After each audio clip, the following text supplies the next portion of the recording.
Hello again. I'm David Popeil, your host for Crosscourt Rabbit Complete Tennis. In the previous video, I introduced the second law of consistency, that law being clear the net by a lot. As promised, in this video, I'll show you some drills and games that will help you implement the second law. The first suggestion is one I like a great deal.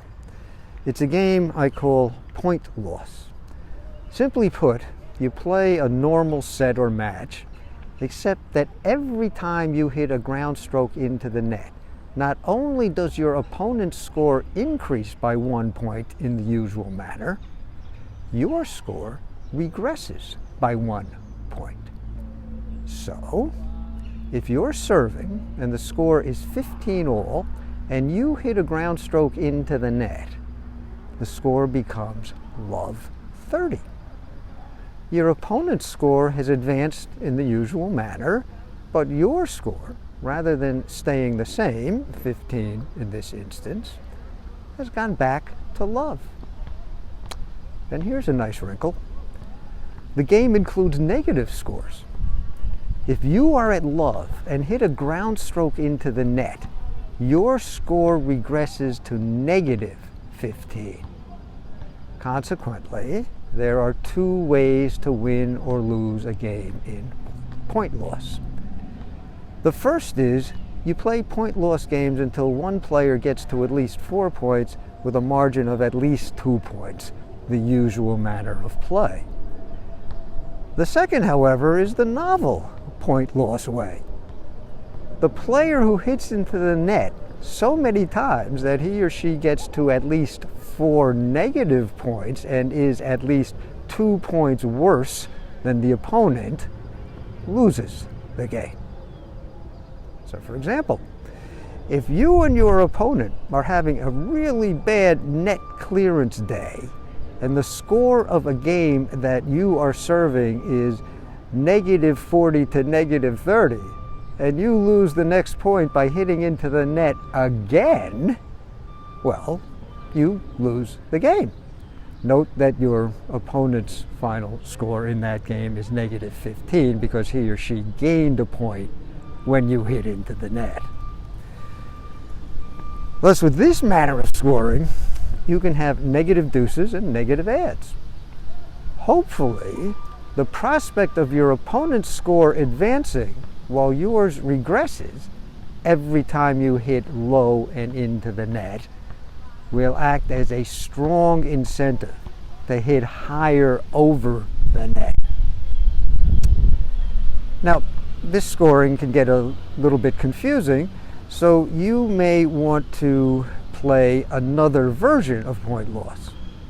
And that would be just play to say 10 or negative 10.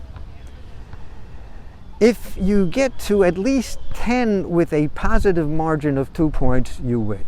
However, if you disgrace yourself by hitting into the net so frequently that you fall to negative 10 while your opponent's score is negative 8 or better, you lose the game. And frankly, if you lose in this manner, take it as an indication that you have some work to do on net clearance.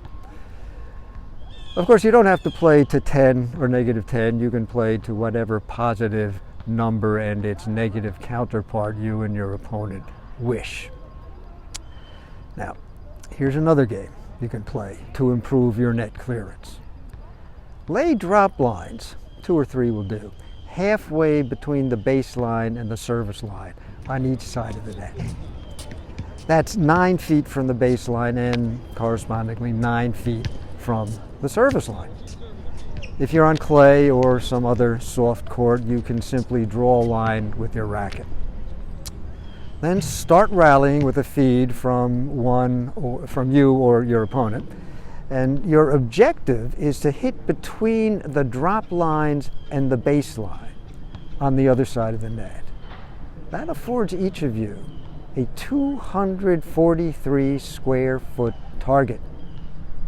And the only way to score is to hit the ball within that target. Hitting short of the target, wide of the sideline, beyond the baseline, or even into the net doesn't count one way or the other. It neither adds to nor detracts from either player's score. If the ball lands off the singles court, but you're not too far out of position, keep the rally going. And if you can't do that, just start the rally over again with another feed. The first person to hit a given number of ground strokes into the target area on the other side of the net wins.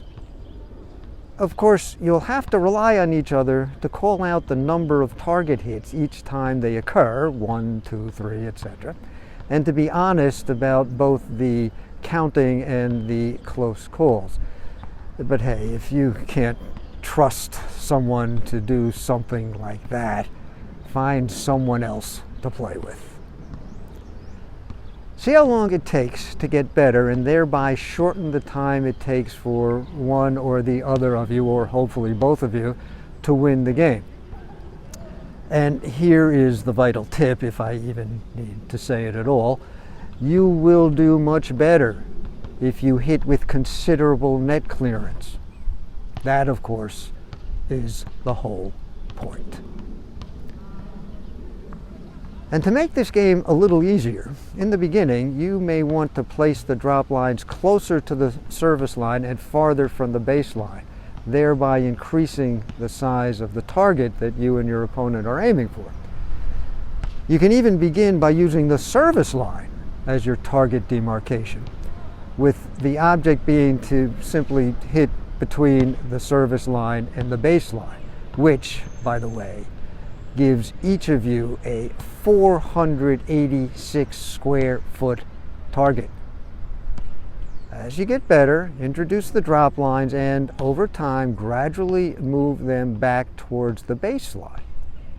You may even get good enough so that you move them closer than 9 feet to the baseline. And here's a variation. Lay the drop lines wherever you wish between the service line and the baseline. Start play and give the point to whichever player hits within the target area a given number of times in a row. For example, you'll win the point if you were the first to hit the target area on the other side of the net consecutively 3 times or 4 times in a row, or whatever numerical goal you and your opponent happen to choose.